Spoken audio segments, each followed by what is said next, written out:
Hello students, welcome to IAS Academy. In today's video, we are going to discuss about the petition that has been filed in the Supreme Court of India against the Waqf Amendment 2025 Act that recently was passed in the Parliament of India, and also it has received the assent of the President. So basically the petitioners have said that the new law breaches the Supreme Court's on pronouncement. If we talk about earlier judgment the Supreme Court has given in this particular context, and that is why it should be struck down. So let us try to understand this in more detail.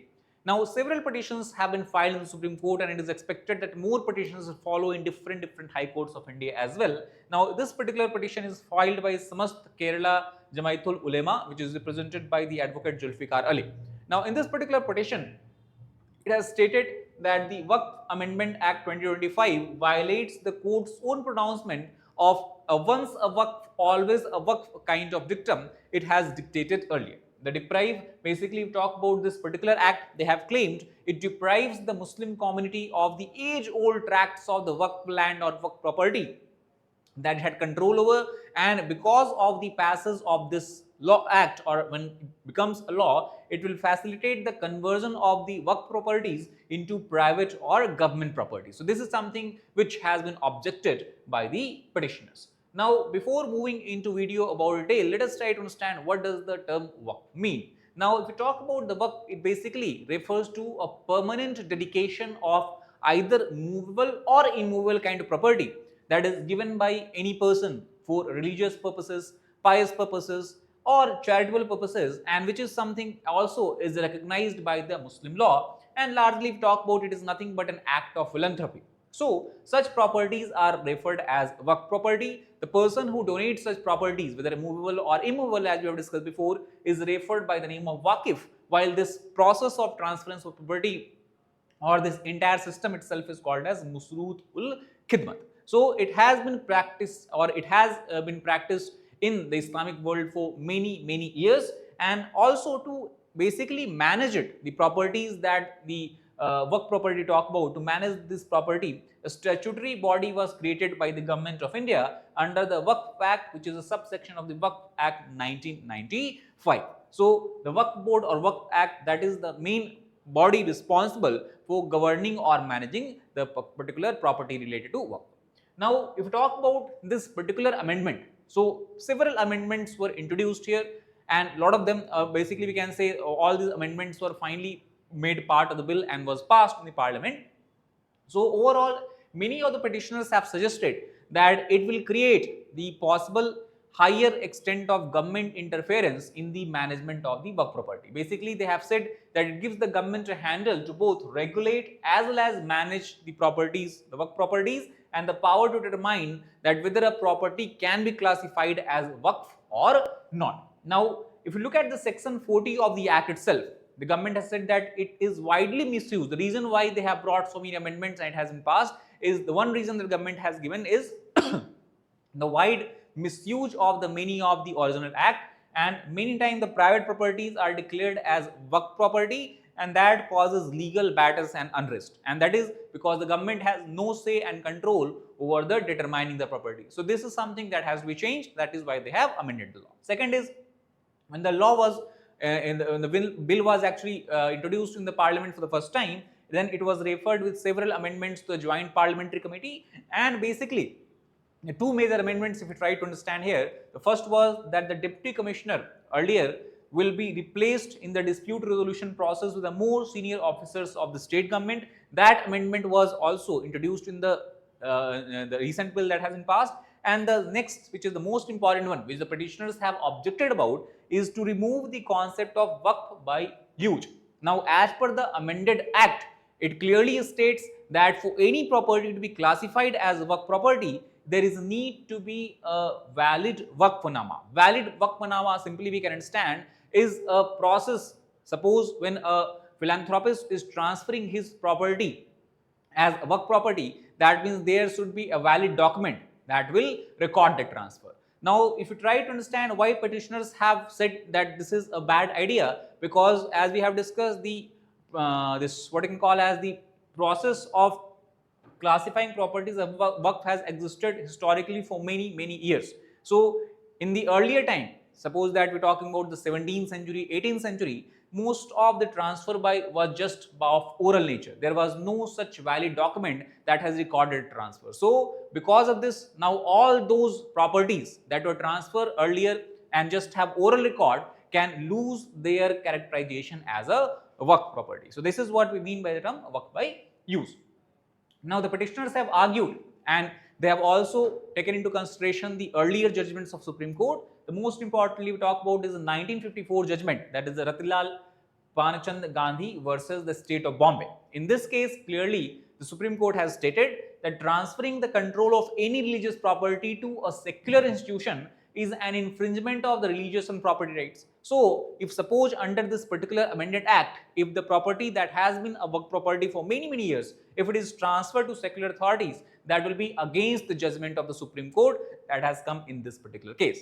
Second is in the Sayyid Ali versus Andhra Pradesh Waqf Board Hyderabad case, that was where the judgment was or verdict was given in 1998. There also the court has decided or declared that Waqf as a form of charity is under Islam that has a Quranic root, and here the Supreme Court has come up with its dictum that once a property is classified as Waqf, it will always remain a Waqf. That is why we are talking about term once the Waqf, always the Waqf. This is where the petitioners have tried to put the gauge of again Supreme Court in this recent petition, that this particular statement or dictum of Supreme Court can be challenged under the amended act. Now before moving further in this particular video, I would want to bring your attention to the batch that we are going to start in the Legacy IAS Academy. It is going to be the regular weekday batch where you will have Monday to Friday classes in 2 sessions, 10 a.m. to 1 p.m. and 2 p.m. to 5 p.m.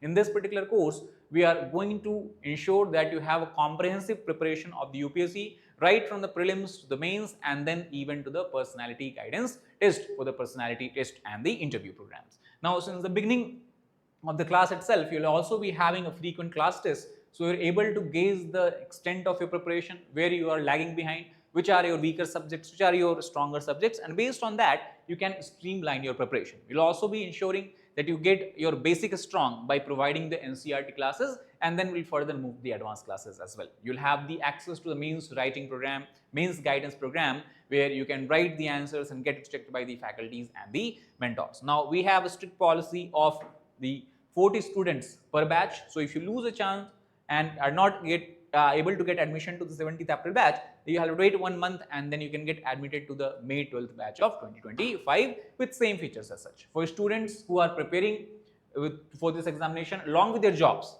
for them we have the weekend classes that will be every Saturday and Sunday between 10 a.m. to 5 p.m. with same features as of the weekday batch, and this batch is going to start on the April 19th, 2025.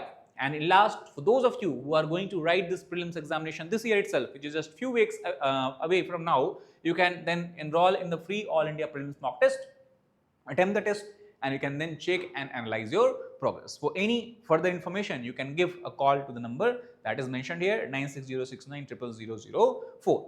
Now coming back to this particular topic, apart from these 2 judgments, the earlier judgment also where the petitioners have tried to bring the attention of court is the K. Nagaraj versus Andhra Pradesh judgment that came in year 1985.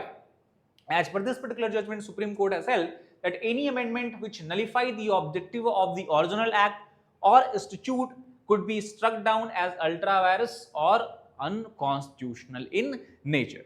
And also the petitioners have pointed out that amendment in the 2025 Waqf law gets rid of the concept recognized by the Supreme Court, including that of Waqf by use. Now, what is the Waqf by use? If you simple term you understand Waqf by use or Waqf by user, it basically refers to that when a land or property has been used for the public, religious or pious purposes for a long period by the people belonging to the Muslim community, the land itself becomes Waqf by user. That means what basically the convention has said, that even if there is no legal transfer of land, even if there is no legal record of the transfer of land, if that land or property has been used as a Waqf property, by use itself, it will become a permanent Waqf property. So, Constitution Bench in the Ram Janmabhoomi case judgment, they have 5 judge Constitution Bench. They also have basically pointed and accepted this particular point of the Waqf by use. Now 2025 law, if talk about, it has completely eliminated this concept, and we discussed before, it has made deeds of dedication mandatory in nature. That means there need to be a written record, written proof that the property was transferred for the purposes of Waqf as a Waqf property. Now also the petitioners have claimed that because the Waqf property has been historically existed in India since 15th, 16th century, a major percentage of these Waqf in India do not have any Waqf deed, and that is why there is a risk of these being transferred to the secular authorities or to the government. Not only that, they also have said that the passage of this act also is in contravention to the Article 26 of the Constitution of India, that basically provide freedom to the management of religious affairs to the religious denomination, religious institute. So the new amendment, because now the role of government has been increased here, it has limited the ability of the Waqf tribunal to recognize properties as Waqf based on the historical uses, because now this determination is to be made by the government officials. So that is why they have said that here the influence of the government is something that is against the spirit of the Article 26. The deletion of Waqf by user from the statute has now given a free pass to anyone to challenge the characteristic of centuries old Waqf and claim this property to be private property or government property. So this is the overall locus standi. We can say the petitioners have put the arguments that they have put in favor that why this particular act, amended act, should be struck down or changes should not be accepted by the Supreme Court of India. In conclusion, what we can say that obviously it is a very controversial amendment, and that is why in the future also there can be a floodgate of applications and what you can call as petitions that can challenge the Waqf at various places in India, including the age-old Waqfs. And since most of these Waqf are not created under any deed but become Waqf as Waqf by user, and Waqf by user is no more a recognized Waqf, all these Waqf will cease to be such kind of property. This is the concern that the petitioners have raised. So this is all about this particular video. I hope you got the idea behind the rationale of the petitions that is being filed in the Supreme Court in this regard. If you like the video, please hit the like button, share it with your aspirants, and subscribe to our channel for more such helpful content. Thank you very much.